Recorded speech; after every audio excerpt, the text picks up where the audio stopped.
Bonjour, nous sommes aujourd'hui avec le docteur Marilyn Nodarian, qui est ophtalmologue, pour parler de la DMLA, c'est-à-dire la dégénérescence maculaire de la rétine.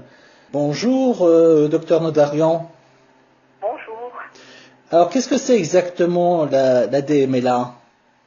Alors, la DMLA, c'est la dégénérescence maculaire liée à l'âge.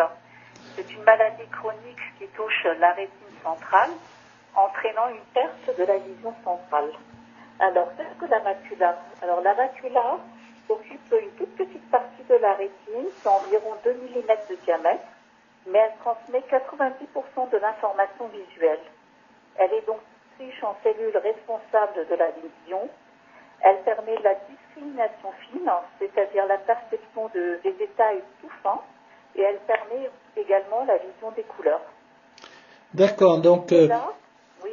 c'est une toute petite partie du fond de l'œil sur la rétine, c'est ça? Voilà, c'est ce qui permet de fixer.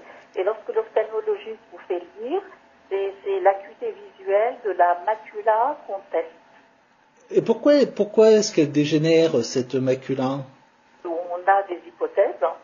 Donc on sait tout d'abord que c'est une pathologie qui est chronique, qui touche toutes les personnes des deux sexes.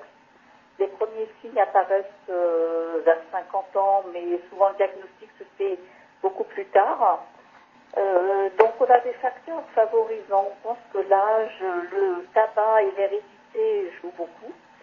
Et d'autres facteurs qui ne sont pas vraiment confirmés sont l'exposition à la lumière, l'hypertension artérielle et l'obésité. Actuellement, on pense beaucoup à la lumière bleue diffusée par des écrans, des ordinateurs, des smartphones et des tablettes. Mais bon, tout ça, c'est hypothétique.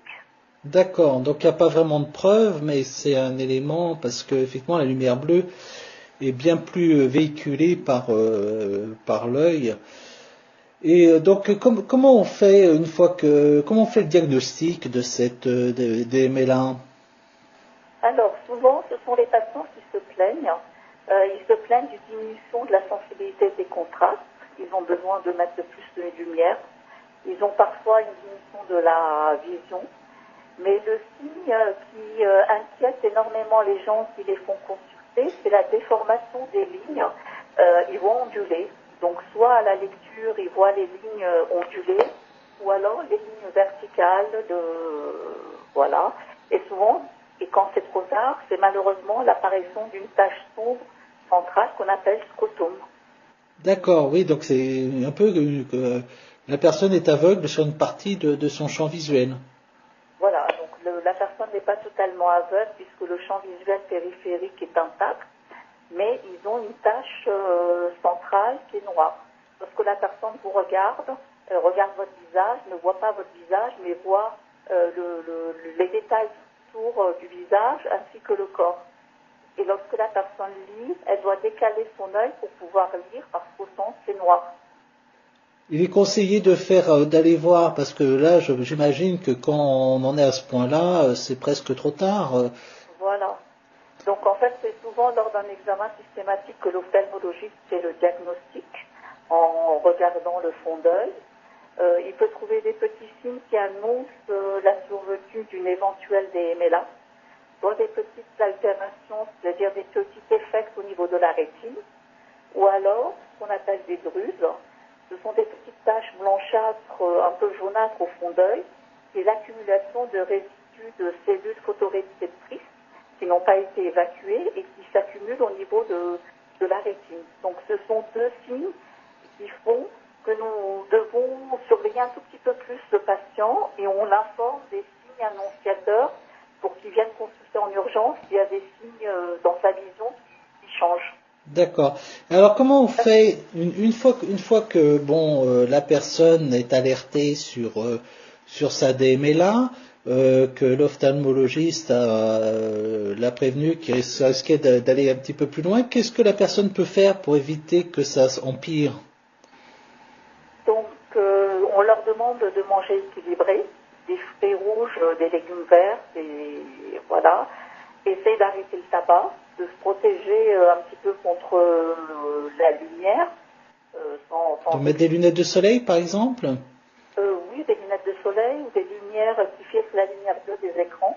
Oui. Et puis surtout de venir nous consulter très régulièrement pour qu'on leur fasse un fond d'œil, plus des examens complémentaires qu'on appelle OCT s'il y a besoin.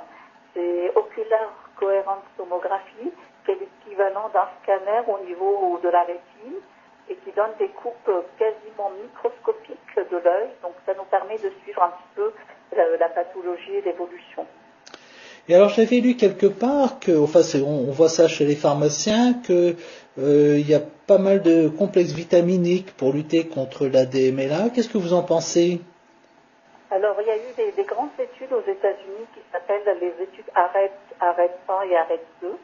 Ils ont fait des supplémentations vitaminiques avec certaines doses sur plus de 5000 patients. Donc c'est vraiment une très grosse étude qu'on peut faire aux États-Unis.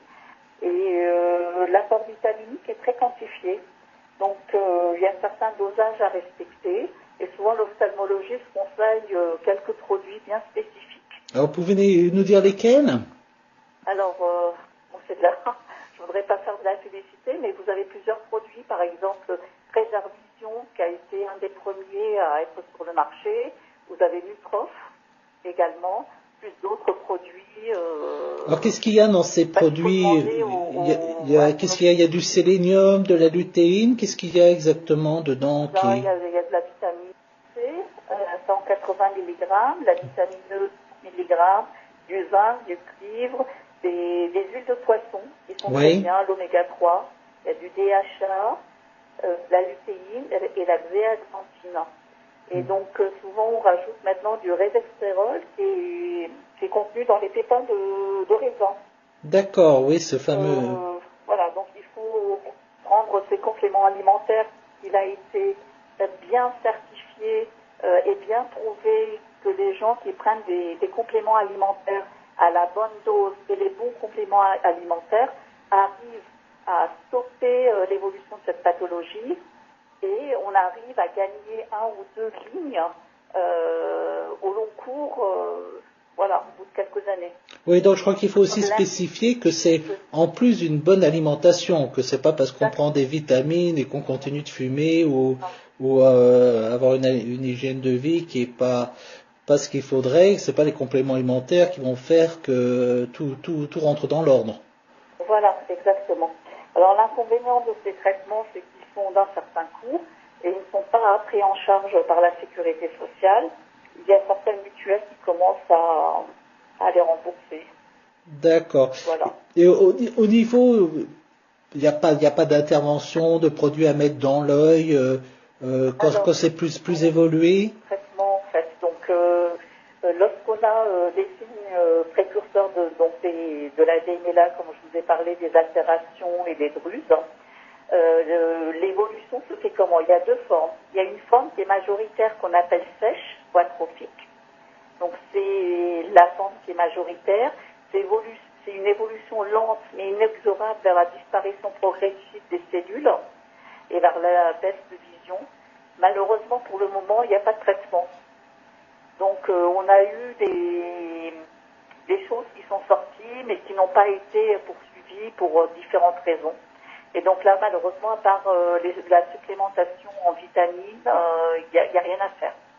Et la deuxième forme qui est beaucoup moins fréquente, qui est la forme exudative ou humide, qui est caractérisée par l'apparition de vaisseaux anormaux dites néovaisseaux, donc sous la rétine, qui est d'évolution rapide et qui est une urgence thérapeutique. Et donc pour cette forme-là, on a heureusement depuis quelques années des traitements à proposer aux gens. Donc le premier traitement qu'on a proposé il y a quelques années, c'était le laser. On brûlait les vaisseaux anormaux, mais on détruisait également la rétine normale et les gens se retrouvaient vraiment parfois beaucoup plus gênés parce qu'on détruisait en fait le néovaisseau, mais le laser malheureusement détruisait également les vaisseaux, enfin les tissus normaux à côté et les gens parfois se retrouvaient beaucoup plus gênés après qu'avant. D'accord. Et c'était la seule solution qu'on pouvait leur proposer à l'époque. Dans les années 2000, on a eu un autre type de laser qui s'appelle la PVT, qui consistait à une injection intraveineuse d'un produit qui s'appelle la visutine, qui était un produit photosensibilisant. Et donc on a injecté le produit et on l'activait par un laser qui n'avait pas d'effet thermique. Donc il n'avait pas cet effet destructif sur les vaisseaux. L'inconvénient était que les personnes repartaient couvertes de la tête aux pieds avec des lunettes noires et se calfeutraient minimum 48 heures. Ah oui. Et enfin, le dernier traitement qui est utilisé actuellement, qui est arrivé un peu plus tard dans les années 2000, c'est les produits qu'on a injectés directement dans l'œil, qui sont des produits anti-angiogéniques, c'est-à-dire qui agissaient à forte dose sur ces vaisseaux anormaux qui proliféraient. Alors, qu'est-ce que le vitré? Le vitré, en fait, c'est une masse gélatineuse entre le cristallin et la rétine. Et on a injecté directement le produit à l'intérieur, et donc il pouvait diffuser dans l'œil et traiter directement les vaisseaux anormaux. Et donc là, ça c'est efficace. Voilà, alors c'est un produit qui est très efficace, qu'on injecte actuellement également dans le diabète, parce que le diabète donne aussi des vaisseaux anormaux, ainsi que dans les vaisseaux anormaux qui peuvent apparaître dans d'autres pathologies. L'inconvénient, c'est que c'est une injection dans l'œil, donc c'est extrêmement anxiogène pour la personne. Et le nombre d'injections est assez élevé, surtout la première année. La première année, on peut être amené à injecter 8 à 9 fois la personne. Oui, presque une fois par mois, quoi. On baisse le nombre d'injections, mais il y a des personnes, et elles ont eu plus de 40 injections dans l'œil, et on continue à les injecter. Et ça, c'est plutôt pour les formes humides. Voilà, les formes humides, parce que pour les formes sèches, malheureusement, il n'y a pas de traitement pour le moment. Donc c'est pour les formes humides. Et avec ce nombre élevé d'injections et de surveillance mensuelle, on arrive à traiter les vaisseaux anormaux et à préserver au maximum la vision des gens. Mais malheureusement, certaines personnes ne sont pas répondeurs et leur vision baisse quoi qu'on fasse. D'accord. Donc il y a encore plein de choses à faire. Voilà. Et la deuxième chose à savoir, c'est que malheureusement, c'est une pathologie qui est bilatérale et souvent dans la foulée, le deuxième œil est atteint. Bon, ben c'est pas très réjouissant tout ça, Marilyn Odarian. Non, mais bon, en fait, la recherche avance et on espère que d'ici quelques années, nous aurons un traitement, enfin c'est ce qu'on nous promet, par collyre, que les patients pourront s'instiller eux-mêmes. Et nous espérons l'arrivée de nouvelles molécules, je dirais d'une façon un petit peu plus efficace, plus efficacement sur ces néo-vaisseaux. D'accord, des traitements par voie orale ou Non, pas par oral, toujours par des injections. Toujours. Et puis on espère un collyre d'ici quelques années. Mais vous savez, avant ces injections intravitréennes, il n'y avait strictement rien. Et les personnes perdaient très vite et très brutalement leur vision centrale. Et la forme lente, en fait, la forme sèche, elle évolue lentement. Donc les gens perdent leur vision petit à petit, alors que la forme unique, c'est très brutal. Et ça entraîne un décollement des couches de la rétine, des déformations et l'ondulation des lignes. Et donc c'est une forme qui est beaucoup plus sévère, avec une destruction vraiment très rapide des cellules photoréceptrices. Donc pour cette forme-là, heureusement, on a depuis quelques années, une dizaine d'années, un traitement. Bon, ben voilà qui est plus encourageant effectivement. Eh bien, écoutez, on vous remercie de toutes ces précisions concernant la dégénérescence maculaire liée à l'âge, et vous retrouvera prochainement pour parler du diabète. Merci Marilyn Odarian.